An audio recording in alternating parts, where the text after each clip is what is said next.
उत्तराखंड कांग्रेस का झगड़ा खत्म होने का नाम नहीं ले रहा। खेमेबाजी का खेल खुलेआम खेला जा रहा है। दबाव की राजनीति हावी है। बड़े नेता दिल्ली में डेरा डाले हुए हैं। कुछ नेता कार्यालय में आते हैं, अमूमन यहाँ सन्नाटा ही छाया रहता है। सवाल प्रदेश अध्यक्ष की कुर्सी को लेकर है। कौन आएगा कौन नहीं आएगा, इस पर अटकलें हैं, कयास हैं। हर गुट अपने अपने मजबूत होने का दावा कर रहा है। इस बीच पूर्व राष्ट्रीय सचिव प्रकाश जोशी के एक कमेंट से ऐसा लग रहा है, जो उन्होंने सोशल मीडिया पर किया है, कि वो प्रदेश अध्यक्ष की रेस से अब बाहर हो चुके हैं। और उन्होंने ये एक दर्द भरी पोस्ट भी लिखी है, चंद शब्दों में ही लिखी है, लेकिन उससे इशारा साफ है कि शायद उनकी अब दाल गलने वाली नहीं है।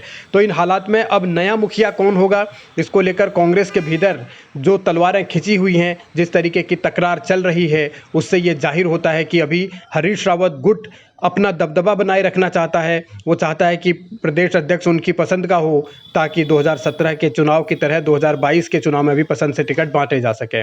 प्रीतम सिंह किसी सूरत में प्रदेश अध्यक्ष की कुर्सी छोड़ना नहीं चाहते। वो भी अपने तरीके से दबाव बना रहे हैं और हर बार आलाकमान आलाकमान आलाकमान कहते हुए अपना पल्ला झाड़ लेते हैं। देखिए, मैं तो वर्तमान समय में उत्तराखंड प्रदेश कांग्रेस कमेटी का अध्यक्ष हूँ, लेकिन राष्ट्रीय नेतृत्व जिस व्यक्ति को भी जो जिम्मेदारी सौंपेगा, हर व्यक्ति उस जिम्मेदारी का निर्वहन करने का काम करेगा। प्रीतम सिंह की पद की चाहत आखिर क्यों है, ये समझ से परे है, क्योंकि जब से वो प्रदेश के अध्यक्ष बने हैं उत्तराखंड में, कांग्रेस तब से कोई चुनाव जीती नहीं है। और सवाल ये भी है कि उत्तराखंड में तो कांग्रेस के प्रदेश अध्यक्ष का पद छोड़ने के लिए कभी इतना हंगामा नहीं हुआ। हरीश रावत ने 2007 में ये कमान छोड़ी थी, तो फिर यशपाल आर्य को कमान दी थी। यशपाल आर्य भी 7 साल तक इस पद पर रहे, और वहाँ जब उनको ये कहा गया कि आप छोड़ दीजिए कुर्सी, तो उन्होंने भी किशोर उपाध्याय को वो कुर्सी हैंड ओवर कर दी। इन तमाम सवालों और कयासों के बीच अब जो राजनीति कांग्रेस के भीतर चल रही है, क्योंकि किशोर उपाध्याय भी हटाए गए 2017 के चुनाव की हार के बाद, और 2017 में ही प्रीतम सिंह को कमान दी गई, लेकिन प्रीतम सिंह है कि अब अड़े हुए हैं और वो किसी सूरत में नहीं चाहते कि 2022 में हरीश रावत खेमा हावी रहे। राष्ट्रीय नेतृत्व के प्रतिनिधि के रूप में देवेंद्र यादव जी प्रभारी हैं।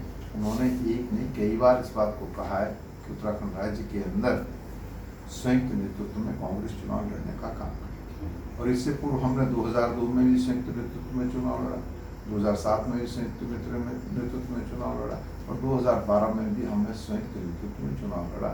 हमने 2 सरकारें बनाई, और हम 2022 का चुनाव भी संयुक्त नेतृत्व में लड़ेंगे।